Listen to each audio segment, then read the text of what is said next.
Yo, what is up, everybody? Welcome back once again to my channel. You already know who it is, back with a brand new video. And if you are new here, please hit that like and subscribe button.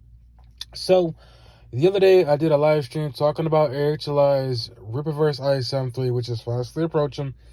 And I talked about the expectations. What are fans' expectations? Will this live up to fans' expectations? And the reason I say that is because it feels like I think almost 2 years we've been waiting for this book. Because I believe Isom 2 came out in 2023, not 2024. And one of the subscribers popped into the comment section of the stream. Big shout out to Resistance Publishing. And he made a lot of good points. I think he had like 11 good loose ends that he pointed out about Isom 2 that need to get taken care of in Isom 3. And I did, look at them, read them all, and they all made perfect sense because obviously they were all part of Isom 2 and how they'll get taken care of in Isom 3. Now, me personally, I said I'm going to go into this book with the lowest expectations possible. I'm not going into it with any high expectations. I am super excited to read it because if anybody has been following my channel for a while now, y'all know this is the one I've been waiting for. But I'm still going into it with very low expectations because I don't want to go into it with high expectations and get my hopes up. So, yeah, that's the story with that. But as far as, Isom goes, I said it during the stream. I believe that Eric July should have had Isom focus on Darren Fontaino for at least about 5 or maybe 6 books just to stretch it out and make it really feel like a really good long story. You know what I'm saying? But instead, in the second book, he brings in these ape creatures, and it completely flips the story on his head because you bring in another character by Sidney Bloodruth, I believe is her name. And again, it just completely flipped the story. It completely took me out of it because I was like, wait a minute, how do you go from Darren Fontaino being the big bad to now you got these ape creatures showing up, snatching up his handler Sam, and how do you put the focus back on Darren Fontaino?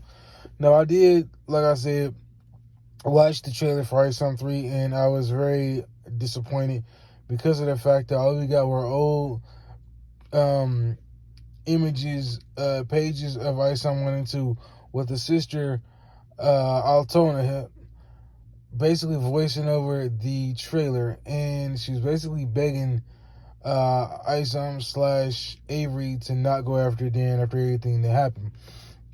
Now, of course, you already know last we saw Avery, a.k.a. Isom. He was stuck in a cave surrounded by these ape creatures, and everybody's trying to figure out how he's going to get out when it comes to the start of Isom 3. And I hope we get a glimpse of what the powers is that he has, even if they only work for a second and they start acting wonky, because on the title of Isom 3, cover B, there's a title on there that says what's wrong with his powers. So I hope we don't go through another book where we don't get to see what the hell his powers are, because if not, man, this is going to be a huge letdown for a lot of people. Now, I know this book is going to be 144 pages. So I think normally the books are about 100, so we got 44 pages that I hope that Eric July is able to cover a lot of these loose ends and take care of them. I personally want to know what is his powers. I do want to know what's up with Sam having that mark on his back. More about these ape creatures. How is Eric July going to spin the story and put it back on Darren Fontaino? Are we going to have any other excerpts in this story? As you know, Santuan quit working for Darren at the beginning of Isom 2. I forgot why, but yeah, he quit working for Darren at the beginning of Isom 2. So, there's a lot of loose ends. And of course, Jasmine, I forgot about this. Again, big shout out to Resistance Publishing. What in the world happened with Jasmine? It was like she was found. I believe even Tony said something about her in the trailer. But it's like, what is up with her character? You know what I'm saying? There's got to be more to her than her just being snatched up or going to work for Darren. Will we get more of a story about what happened with Isom and Chad Rain? You know what I'm saying? Like, he, lost the fight to Chad Rain. Somebody, of course, got, taken out. And, of course, he retired and eventually got pulled back in because of his sister. And like I said, that's just one of many questions that people are going to have reading Isom 3 and see how many titles are going to get covered. Not titles, but to see how many loose ends are going to get covered. And like I said, I hope this book is good, man. I really do. I know Eric has been, putting in the work. He's got a lot of books coming out. And I've said it before that I'm going to be very selective. But this is the one that I wanted out of all the books that he's got in the pipeline. Now, I don't know as far as the other books, if I plan on getting them right now. If it goes on sale, I will. But Isom 3 was the one I've been waiting for. And I do hope that we get more of a crossover later on in these stories, which I'm pretty sure we will. I think all these other books he's dropping right now are introductory books as far as us getting to know these characters.